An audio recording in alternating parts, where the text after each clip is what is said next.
Assalamu alaikum. Welcome to Basic Grammar for Learning English class. Today's class number is 7. I, Muhammad Ashrafuzzaman, warmly welcome you to this class. This is S9 ELTC, Score 9 English Language Training Center. আমরা আজকের ক্লাসে আলোচনা করব auxiliary verb নিয়ে। তো আমাদের এই ক্লাসটা আসলে চারটা বই থেকে আমরা তথ্যগুলো নিই, অথবা চারটা বই থেকে আমরা প্রয়োজনীয় ইনফরমেশনগুলো নিয়ে আলোচনা করি। সে চারটা বই হলো learning English the easy way Sadruddin Ahmed, English grammar in use Raymond Murphy, practical English usage Michael Swan, এবং Oxford guide to English grammar John Stu. তো মডেল অক্সিলারিটা কি? মডেল অক্সিলারিটা আসলে একটা হেল্পিং ভার্বস, অন্যান্য অক্সিলারি ভার্বস কিন্তু আসলে শুধুমাত্র টেন্সের আলোচনা করে, কিন্তু মডেল অক্সিলারি আসলে একটু স্পেশাল। এইটা অ্যাটিটিউড এবং অব্লিগেশন প্রকাশ করে, মানে আমাদের দৃষ্টিভঙ্গি এবং বাধ্যবাধকতা এক্সপ্রেস করে বিভিন্ন ধরনের, এবং বিভিন্ন ধরনের সেন্স, বিভিন্ন ধরনের এক্সপ্রেশন এখানে প্রকাশ করা হয়, এবং এগুলো খুবই ইম্পর্টেন্ট ইংলিশ লার্নিং এর জন্য। The following words are called modal auxiliaries.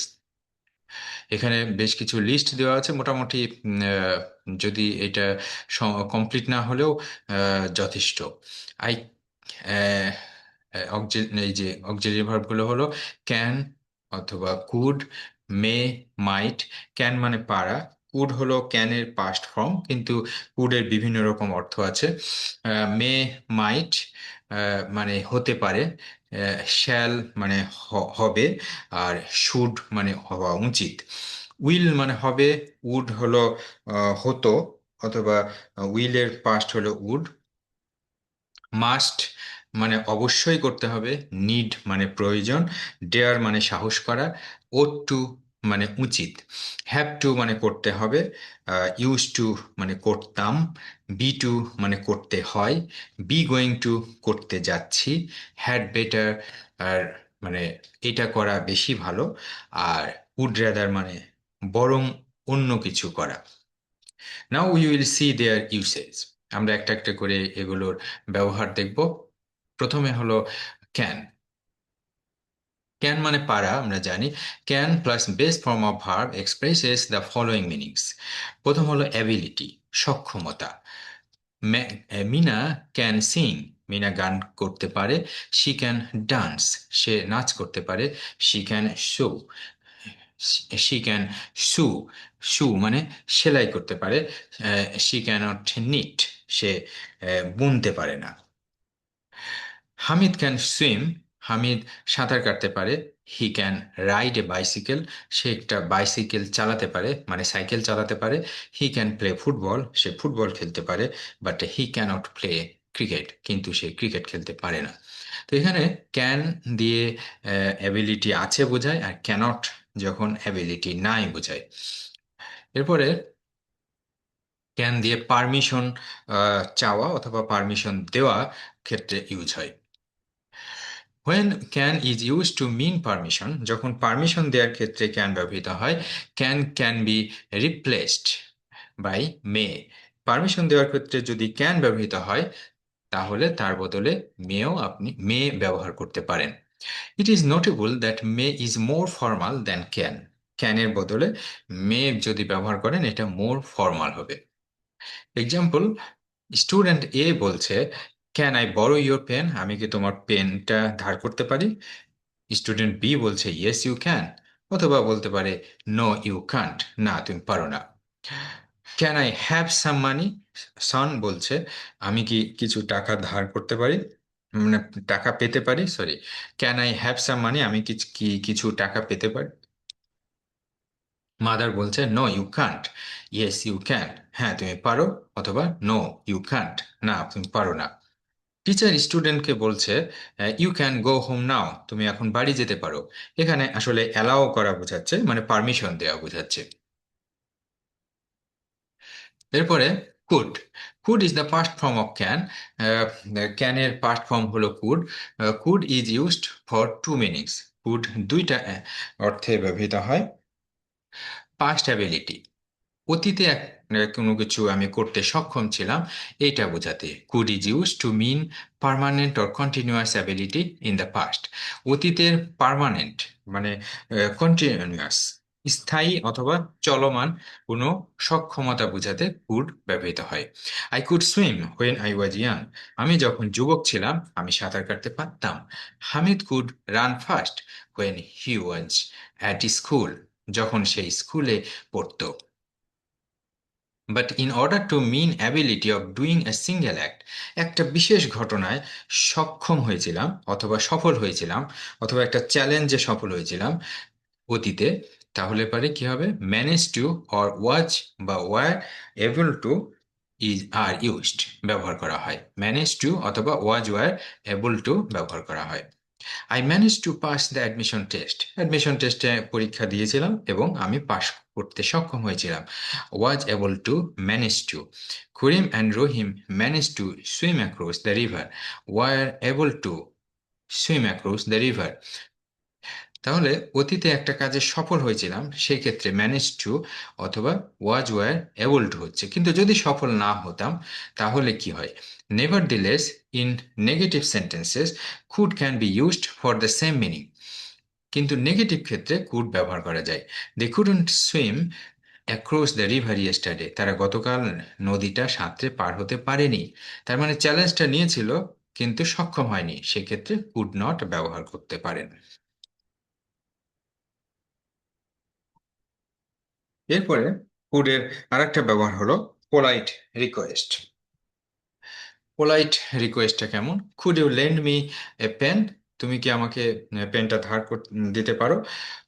Could you show me the way to the station, তুমি কি আমাকে স্টেশনের রাস্তাটা দেখিয়ে দিতে পারো। ইন দ্য অ্যাবভ এক্সাম্পলস, ওপরের উদাহরণগুলোতে can can be used but it will sound slightly impolite, এর কুডের বদলে ক্যান ব্যবহার করতে পারেন এই ক্ষেত্রে, কিন্তু এটা কিছুটা ইম্পোলাইট শোনাবে। তবে ক্যান ব্যবহার করে তখনই যখন সক্ষমতা বোঝায়। দেখা যাচ্ছে স্টেশনে যাওয়ার রাস্তাটা আসলে যাকে জিজ্ঞেস করা হচ্ছে সে জানে কিনা, এই প্রশ্নটা এখানে চলে আসছে। মানে রিকোয়েস্টও করছি আবার সক্ষমতা আছে কিনা সেটাও জিজ্ঞেস করছি, তার মানে আমি একটু তুমি কি জানো, তুমি কি পারবা, এই রকম ক্ষেত্রে ক্যান ব্যবহার করা হয়। মানে ক্যান যখন ব্যবহার করব সেটা পুরোপুরি পোলাইট হবে না, মানে একটু ইম্পোলাইট হতে পারে, এবং এখানে সক্ষমতার বিষয়টা মাইন্ডে চলে আসে, অ্যাটিটিউডটা চলে আসে, মাইন্ডে চলে আসে। এরপরে an opportunity came in the past, একটা অপরচুনিটি অতীতে এসেছিল, two do something or someone had an ability to do something but that opportunity or ability was not used, সেই অ্যাবিলিটি বা বা সুযোগটা, অপরচুনিটি মানে সুযোগটা গ্রহণ করা হয়েছিল না, ব্যবহার করা হয়েছিল না। ইন দ্যাট কেস, সেই ক্ষেত্রে could plus past participle is to be used, could plus past participle ব্যবহার করতে হবে। যেমন Hamid could have bought a ticket, Hamid একটা টিকিট কাটতে পারত, while he was waiting for the train, ট্রেনের জন্য যখন অপেক্ষা করছিল সে একটা টিকিট কাটতে পারত, কিন্তু সে কাটেনি, বাট হি ডিডেন্ট। তার মানে অতীতে সে টিকিট কাটতে পারত কিন্তু কাটেনি, এই কারণে এখানে কুড হ্যাভ যোগ কুড হ্যাভ বট, মানে কুড হ্যাভ পাস্ট পার্টিসিপল ব্যবহার করা হয়েছে, এখানে কুড হ্যাভ হবে আসলে, এখানে একটু ভুল হয়েছে। আহ, আপনারা লিখে দিবেন কুড হ্যাভ যোগ পাস্ট পার্টিসিপল, কারণ হ্যাভ ছাড়া তো আসলে পাস্ট পার্টিসিপল হবে না, আমার লিখতে একটু ভুল হয়েছে এখানে। কুড হ্যাভ যোগ past participle, could have bought, Hamid করতে পারতো, কিনতে পারতো কিন্তু কিনেনি। Mina could have borrowed my book at any time, যে কোনো সময় মিনা আমার বইটা ধার নিতে পারতো, but she didn't. Hasan could have passed the exam, Hasan পরীক্ষা পাশ করতে পারতো, but he didn't take it, সে পরীক্ষায় দেয়নি, পরীক্ষা দিলে সে পাশ করতো কিন্তু সে পরীক্ষা দেয়নি। এরকম ক্ষেত্রে কুড হ্যাভ ব্যবহার করা হয়। তাহলে আমরা কিন্তু মডাল ভার্বের অনেকগুলো ব্যবহার আস্তে আস্তে শিখছি।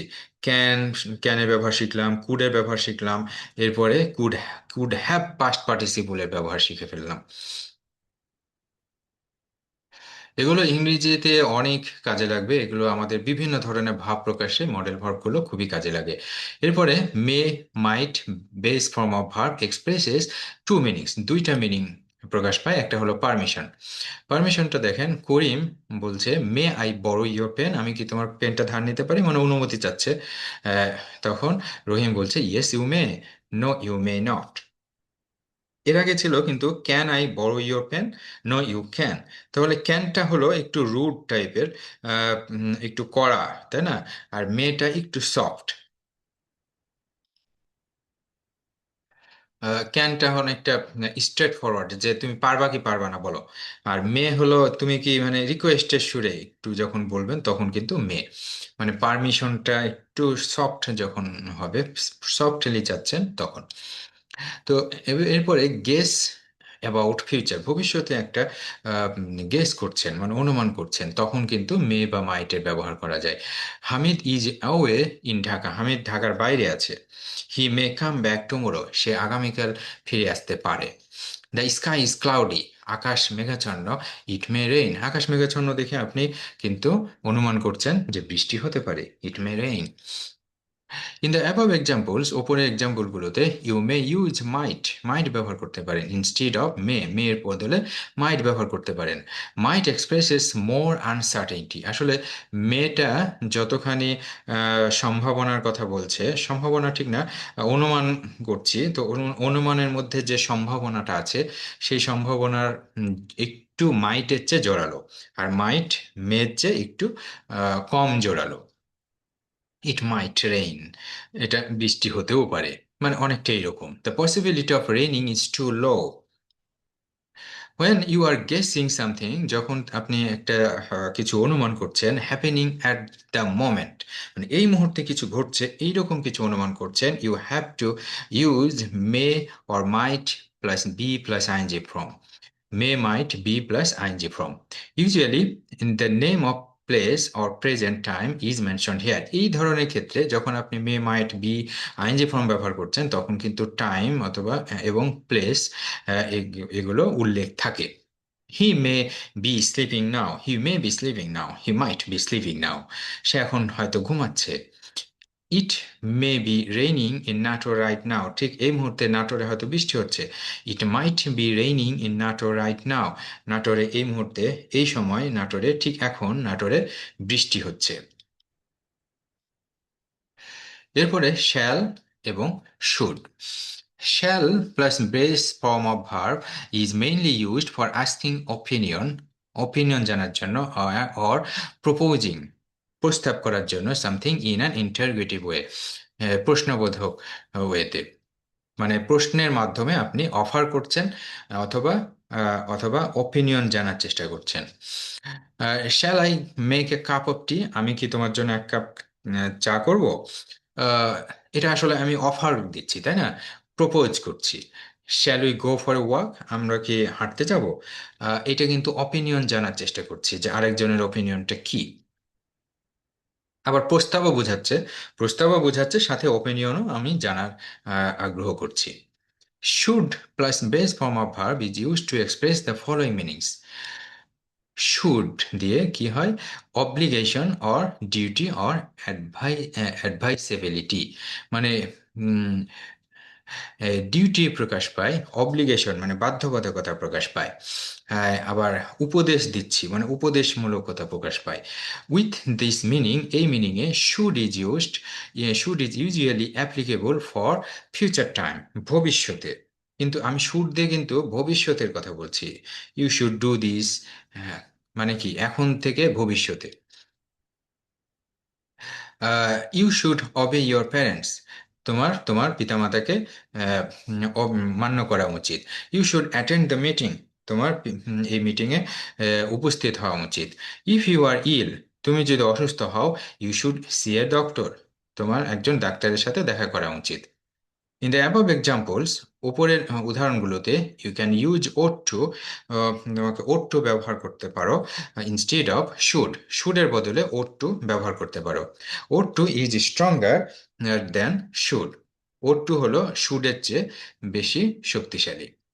তাহলে আমরা কি দেখলাম? শ্যালের ব্যবহার দেখলাম যে আমরা ইন্টারোগেটিভ সেন্টেন্সের মাধ্যমে ওপিনিয়ন জানার চেষ্টা করছি, অথবা অফার করছি, অথবা প্রপোজ করছি। আর শুড এর মাধ্যমে অব্লিগেশন প্রকাশ পাচ্ছে, ডিউটি প্রকাশ পাচ্ছে, বা অ্যাডভাইস দিচ্ছি, আমি উপদেশ দিচ্ছি, কিন্তু এটা ভবিষ্যতের জন্য। আর এই শুডের বদলে ওট টু ব্যবহার করতে পারেন। ওট টুটা শুডের চেয়ে বেশি শক্তিশালী। Shall should. আর একটা হলো এখন যেটা জানবো সেটা হলো present obligation. Should plus be plus ING form, it is used for present obligation, এই মুহূর্তে করতে থাকা উচিত। তাহলে উদাহরণ হলো you should be working now, তোমার এখন কাজ করতে থাকা উচিত, মানে এখন চলমান থাকা উচিত, কাজের এই ধারাটা চলমান থাকা উচিত। তাহলে you should be working now, এখানে তাহলে শুডের সাথে বি যুক্ত হচ্ছে, আর আইএনজি ফর্ম থাকছে ভার্বের সাথে।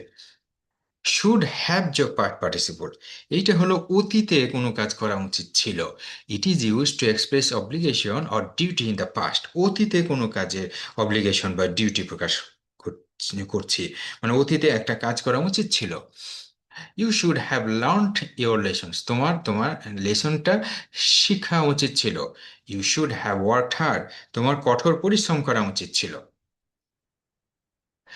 Will, would plus base form of verb is used for the following situations. এই যে will would plus base form of verb নিচের সিচুয়েশনে ব্যবহৃত হয়। Future action, will goes with all patterns. Will মানে ফার্স্ট পার্সন, সেকেন্ড পার্সন, সব কিছুর সাথেই যায়। উইল গোজ অল পার্সনস, সব পার্সনের সাথেই যায়। এক্সাম্পল কি? I will go to London, আমি লন্ডন যাব। He will take the BCS exam, তিনি বিসিএস এক্সাম দিবেন। মানে টেক মানে, টেক এক্সাম মানে হলো দেওয়া। টেক মানে নেওয়া, কিন্তু বাংলায় আমরা পরীক্ষা দিই, তাই না? আর ইংরেজিতে পরীক্ষা নিই। মানে আমি যদি পরীক্ষা অংশগ্রহণ করি সে, তাহলে আমাকে বলতে হবে টেক এক্সাম। তো এই এই অর্থে he will take the BCS exam. He will come to the মিনিং, ওন্ট ইউ, তুমি মিটিংয়ে আসবে, আসবে না? ওন্ট ইউ দিয়ে, এটা হলো ট্যাগ কোয়েশ্চেন যুক্ত আছে, ট্যাগ কোয়েশ্চেনে ওন্ট হয়, হ্যাঁ, উইলটা ওন্ট হয়ে যায় এখানে। Polite request, will you shut the door, তুমি কি দরজাটা বন্ধ করবে? Will you pass me the book, তুমি কি বইটা আমাকে একটু এগিয়ে দিবে? Would is also used for the same situation, উডও একই সিচুয়েশনে এই যে পোলাইট রিকোয়েস্টে ব্যবহার হয়। But it expresses more politeness, এই উইলের বদলে যদি উড ব্যবহার করেন এটা আপনাকে মোর পোলাইট করবে, মানে polite expression. Would you shut the door, তুমি কি দরজাটা একটু বন্ধ করে দেবে? এটা মোর পোলাইট। তাহলে উইল উড এর ব্যবহার শিখলাম। উইল হলো ফিউচার অ্যাকশন, আর পোলাইট রিকোয়েস্টের ক্ষেত্রে উইল ব্যবহার করা যায়। তবে উইলের বদলে যদি পোলাইট রিকোয়েস্টে উড ব্যবহার করা হয় তাহলে সেটা আরো বেশি পোলাইট হয়। এরপরে উড রাদার। উড রাদার হলো এটা না করে বরং আমি ওইটা করব, এইরকম। It expresses preferences to something, একটা জিনিসের চেয়ে অন্য জিনিস আমি বেশি পছন্দ করি।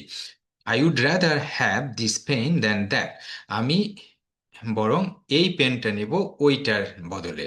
I would rather have this pen, আমি এই পেনটা বরং নিব ওইটার বদলে, বা ওইটার চেয়ে।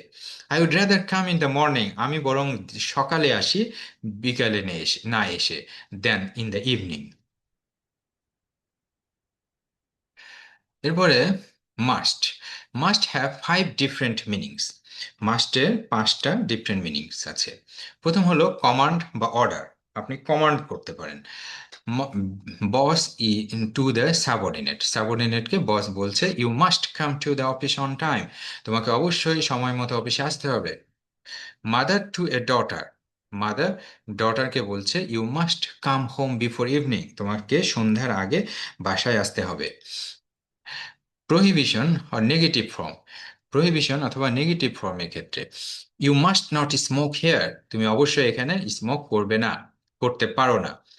You must not come here, তুমি এখানে অবশ্যই আসবে না। এরপরে internal obligation, your mother is ill, তোমার মা অসুস্থ, আই মাস্ট গো হোম, আমাকে অবশ্যই বাড়ি যেতে হবে। My English is, my mother is ill, আমার মা অসুস্থ, আই মাস্ট গো হোম, আমাকে অবশ্যই বাড়ি যেতে হবে। মাই ইংলিশ ইজ পোর, আমার ইংলিশ খুব মানে গরিব, মানে হলো খুব খারাপ অবস্থা আমার ইংলিশের, আই মাস্ট ওয়ার্ক হার্ড, আমাকে অবশ্যই কঠোর পরিশ্রম করতে হবে।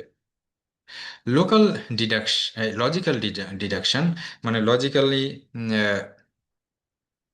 ডিডাকশন ফ্রম নোন ইনফরমেশন, মানে একটা জানা ইনফরমেশন থেকে কোনো কিছু আইডিয়া করা। যেমন you did, you didn't have your breakfast, তুমি তোমার নাস্তা করনি। এই যে আমি এই ইনফরমেশনটা থেকে আর হলো ইটস 12 o'clock, এখন বাজে 12টা, তাহলে ইউ মাস্ট বি হাংরি, তুমি অবশ্যই খুব ক্ষুধার্ত। তাহলে লজিক্যাল ডিডাকশন আমি কোথায় পেলাম, যে আমি আহ, জানি যে তুমি সকালে নাস্তা করোনি আর এখন 12টা বেজে গেছে, সুতরাং তুমি অবশ্যই ক্ষুধার্ত। সরি। এরপরে আর একটা সেন্টেন্স আছে, you have just walked 5 miles, তুমি এই মাত্র 5 মাইল দৌড়িয়েছো, 5 মাইল হেঁটেছো। ইউ মাস্ট বি টায়ার্ড, তুমি অবশ্যই খুব ক্লান্ত, অবশ্যই ক্লান্ত, ক্লান্ত হয়ে গেছো। Amina is absent from school today, Amina school থেকে আজকে অ্যাবসেন্ট, স্কুলে অনুপস্থিত। শি মাস্ট বি ইল, মানে এই ঘটনা আমাকে চিন্তা করতে বাধ্য করছে যে সে অবশ্যই অসুস্থ। এরপরে মাস্ট হ্যাভ 5 মিনিংস, এটা আর একটা মিনিং হলো স্ট্রং রিকমেন্ডেশন, রিকমেন্ড করছেন। If you don't keep fit, তুমি যদি ফিট থাকতে না পারো, you must take regular exercise, তাহলে তোমাকে অবশ্যই রেগুলার এক্সারসাইজ অবশ্যই নিতে হবে। মানে তুমি যদি ফিট না থাকো তাহলে রেগুলার এক্সারসাইজ করো, তাহলে তুমি ফিট হতে পারবা। ইউ ইউ আর ইল, তুমি অসুস্থ, you must see a doctor, তুমি একটা ডাক্তারের সাথে দেখা করো। ইউ আর টায়ার্ড, তুমি ক্লান্ত, you must go to bed, তুমি এখনই বিছানায়, এখন বিছানায় চলে যাও, বিছানায় যেতে হবে তোমাকে। Have to expresses the same meanings. Have to usually expresses external expulsion, মানে বাহির থেকে এক্সপালশন আসে, এবং সেইটা আহ, মানে মাস্ট দিয়ে যেমন আপনি কমান্ডের সুরে অন্যকে বলছেন, তার মানে আপনি বলছেন, আপনি বাধ্যবাধকতাটা চাপিয়ে দিচ্ছেন। আর হ্যাভ টু তখন বলবেন যখন আপনার ওপর বাধ্যবাধকতাটা কেউ চাপিয়ে দিয়েছে, ধরেন আপনার বস হতে পারে, আপনার টিচার হতে পারে, আপনার বাবা হতে পারে, তখন আপনি বলছেন যে I have to leave at once, তার মানে আপনাকে লিভ করতে অন্য কেউ বলেছে। তো যার কারণে এই মানে এক্সটার্নাল কম্পালশনের কারণে আপনাকে বলতে হচ্ছে, বলছেন যে I have to leave at once, আমাকে এখনই এখনই চলে যেতে হবে। You have to learn English, তোমাকে ইংলিশ শিখতে হবে। হুম। তো এখানেও এক্সটার্নাল আছে যে কেন ইংলিশ শিখতে হবে, কারণ বাইরের জগতে ইংলিশের চাহিদাটা আছে, এইটা। মানে আমি বলছি তার জন্য না। তো এখানে আসলে you have to learn English if you want to get a good job, তাহলে এই যে চাকরি যদি পেতে চাও, তাহলে পারে ভালো চাকরি যদি পেতে চাও তাহলে তোমাকে ইংরেজি শিখতে হবে। তো এই ধরনের এক্সটার্নাল একটা বিষয় কিন্তু এই হ্যাভ টুর মধ্যে থাকে। তো এই বিষয়গুলো একটু গভীরভাবে চিন্তা করলে আমরা এটা বুঝতে পারবো, এবং এটা ব্যবহারের দিক থেকে আমরা কিন্তু এক্সপার্ট হয়ে যাব। মডাল ভার্ব যত এক্সপার্টলি ইউজ করতে পারবেন তত আপনি ভালো ইংলিশ বলতে পারবেন। Must has no past form, মাস্টের কোনো পাস্ট ফর্ম নেই। So when you are guessing something in the past, যখন অতীতে কোনো কিছু গেস করছেন, you have to use must have যোগ past participle. You look tired, তোমাকে ক্লান্ত দেখাচ্ছিল, মানে অতীতে একটা সময়ের কথা বলছি যখন তোমাকে ক্লান্ত দেখাচ্ছিল। You must have worked hard, তুমি অবশ্যই কঠিন পরিশ্রম করেছিলে, কখন, ওই অতীতে যখন আমি দেখেছিলাম যে তুমি টায়ার্ড, তার আগেই কঠোর পরিশ্রম করেছিল, তাই না? শি গট আপ লেট, সে দেরিতে ঘুম থেকে উঠলো। She must have oversleep, সে অনেক বেশি ঘুমিয়েছে। হুম। বা বেশি রাত জেগেছে এইরকম আর কি। ওভার স্লিপড মানে রাত জাগাও বোঝায়, এবং বেশিক্ষণ ঘুমানো, সকালে বেশিক্ষণ ঘুমাকে ওভার স্লিপড বলে। তারপরে নিড। নিড মানে প্রয়োজন। নিড যোগ base form of verb is usually used in negative sentences meaning something is not necessary to do. কোনো কিছু প্রয়োজন নেই করার, এইটা নিড দ্বারা প্রকাশ পায়, এবং নিডের পরে যোগ past parties base form of verb বসে। এই সাধারণ মডাল ভার্বের পরেই আসলে বেস ফর্ম অফ বসে। যখন এটার সাথে হ্যাভ যুক্ত হয় তখন পাস্ট পার্টিসিপল আসে, তাই না? যদি বি যুক্ত হয় তাহলে তার সাথে আইএনজি যুক্ত হয়। তাছাড়া মডাল ভার্বের সাথে সবসময় কিন্তু প্রেজেন্ট ফর্ম বা বেস ফর্ম বসবে। You need not come tomorrow, তোমার আগামীকাল আগামীকাল আসার প্রয়োজন নেই। You need not lock the door, তোমার দরজাটা লক করার দরকার নেই। When something was not necessary, কোনো কিছু প্রয়োজন ছিল না, to do in the past, অতীতে কোনো কিছু করার প্রয়োজন ছিল না, then you have to use need not have past participle. Need not have past participle. You need not have hurried, তোমার তাড়াহুড়া করার প্রয়োজন ছিল না। You need not have come, তোমার আসার প্রয়োজন ছিল না। তো she need not have bought this dress, তার এই ড্রেসটা কেনার প্রয়োজন ছিল না। তারপরে dare plus base form of verb means the courage or audacity to do something, মানে কারেজ সাহস অথবা ঔদ্ধত্য প্রকাশ করতে ডেয়ার ব্যবহৃত হয়। This modal verb is used in interrogative and negative sentences. Dare কিন্তু ইন্টারগেটিভ এবং নেগেটিভ সেন্টেন্সে ব্যবহৃত হয়। ডেয়ার হি স্পিক, সে কি কথা বলার সাহস করে? হি ডেয়ার নট স্পিক, সে কথা বলার সাহস করে না। How dare you say that, তুমি এই কথা বলার সাহস করো কি করে? হি ডেয়ারন্ট ডু দ্যাট, সে এটা করার সাহস করে না। You may dare I say it, আমি যদি বলার সাহস করি, নিড দ্য মানি, তার হয়তো টাকার প্রয়োজন, যদি আমি সাহস করে বলি। এরপরে use to plus base form of verb. Use to plus base form of verb indicates habit in the past, অতীতের অভ্যাস বোঝাবে। It means that something happened regularly or all the time in the past. সেটা বোঝাতে, মানে অতীতে সব সময় অথবা রেগুলারলি কোনো কিছু ঘটতো, মানে আমি অভ্যস্ত ছিলাম, তখন use to plus base form of verb ব্যবহৃত হতো। Karim use to live in this house, করিম এই বাড়িতে বাস করত। He use to sleep in this room, সে এই রুমে ঘুমাতো। He use to go to school by bus, সে স্কুলে যেত বাসে করে। Be used to plus ing form of verb indicates habit in the present. বর্তমানে চলমান অভ্যাস বোঝাতে be used to plus ing form ব্যবহৃত হয়। It means that something is happening now. এখন কোনো কিছু কোনো কিছু ঘটছে regularly, and we are accustomed to it, এবং আমরা এটাতে অভ্যস্ত। I am use two living in Rajshahi, আমি রাজশাহীতে বসবাস করতে অভ্যস্ত। I am use two getting up early, আমি সকালে ঘুম থেকে উঠতে অভ্যস্ত। I am use to driving on the left, আমি বাম দিকে বসে বা বাম দিক দিয়ে গাড়ি চালাতে, সরি বাম দিকে বসে না, রাস্তার কথা বলা হচ্ছে। I am use to driving on the left, বাম দিক দিয়ে গাড়ি চালাতে অভ্যস্ত। এরপরে am to plus base form of verb. Am to plus base form of verb is used in three meanings. প্রথম হলো arrangement.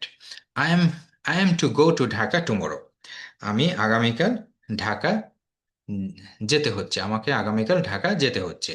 He is to meet his father at the station this afternoon, এই বিকেলে স্টেশনে আমার বাবার সাথে আমি meet করছি বা করতে হচ্ছে। They are to be married next month, আগামী মাসে বা পরের মাসে তারা বিয়ে করছে। এখানে আসলে অ্যারেঞ্জ অ্যারেঞ্জমেন্ট হয়ে গেছে আর কি, আহ, সেই অর্থে ব্যবহার করা হচ্ছে। An order or command. Daughter বলছে mother, I am going out with a friend, আমি একজন ফ্রেন্ডের সাথে বাইরে যাচ্ছি। মাদার বলল যে অল রাইট, ঠিক আছে, but you are to be back before dark, সন্ধ্যা হওয়ার আগেই তোমাকে ফিরে আসতে হবে। তো ইউ আর টু মানে এই আর টু দিয়ে কিন্তু নিয়ম মানে অর্ডার, এখানে অর্ডার বোঝালো, এবং অর্ডারটা এখানে আর টু দিয়ে এটার মধ্যে একটা রুলস ঢুকিয়ে দেওয়া হয়েছে, মানে এইটাই রুলস, তখন কিন্তু আর টু ব্যবহার হচ্ছে। তারপরে ডেস্টিনি মানে ভাগ্য বোঝাতে, এটা অবশ্য নভেল বা স্টোরিতে ব্যবহার হয় বেশি। She bade good bye to her husband, সে তার হাজব্যান্ডকে বিদায় জানালো। তো এইখানে গল্প বলা হচ্ছে, তাই না? হাজব্যান্ডকে বিদায় জানালো মানে অতীতের একটা গল্প বলা হচ্ছে। হাজব্যান্ডকে বিদায় জানালো, but she was to see him no more, কিন্তু তার সাথে আর তার দেখা হলো হচ্ছে না। এখানে আসলে হচ্ছে নাটা যদি পাস্ট করেন, আসলে অতীতকে আপনি বর্তমানে নিয়ে এসেছি, যে সে উম, আসলে ফ্ল্যাশব্যাক করেই তো আমরা বর্তমানে নিয়ে এসে হয়তো নাটক, সিনেমা অথবা নভেলে আমরা সেটা দেখি, তাই না? আমাদের ইমেজের মধ্যে চলে আসে। তো she bade good bye to her husband but she was to see him no more, মানে এখানে উল্লেখ করে দিচ্ছে যে তার সাথে আর তার দেখা হবে না। তারপরে had better plus base form of verb is use to mean that something is better to do, কোনো কিছু করা বেশি ভালো, এটা বোঝাতে হ্যাড বেটার ব্যবহৃত হয়। You are ill, you had better see a doctor, তোমার একজন ডাক্তারের সাথে দেখা করলে তুমি ভালো করবে। হি ইজ টায়ার্ড, সে ক্লান্ত, he had better go to bed, তার বিছানায় চলে যাওয়াই ভালো। All modal auxiliary verbs are applicable for both singular and plural. Auxiliary ভার্বের এই মডাল অক্সিলারি ভার্বের আরেকটা বৈশিষ্ট্য হলো সকল সিঙ্গুলার বা প্লুরাল বলে এর কিন্তু কিছু নাই। আর এইটা এবং এইটার পরে মডাল অক্সিলারিগুলোর পরে কিন্তু সব সময় বেস ফর্ম অফ বসবে। তবে যদি হ্যাভ চলে আসে তাহলে পাস্ট পার্টিসিপল, আর যদি বি চলে আসে তাহলে পরে আইএনজি। বি যদি am is are was were চলে আসে তাহলে ভার্বের সাথে আইএনজি যুক্ত হবে। তো এই মডাল ভার্বগুলো আমরা আলোচনা করলাম একসাথে একটা ক্লাসে।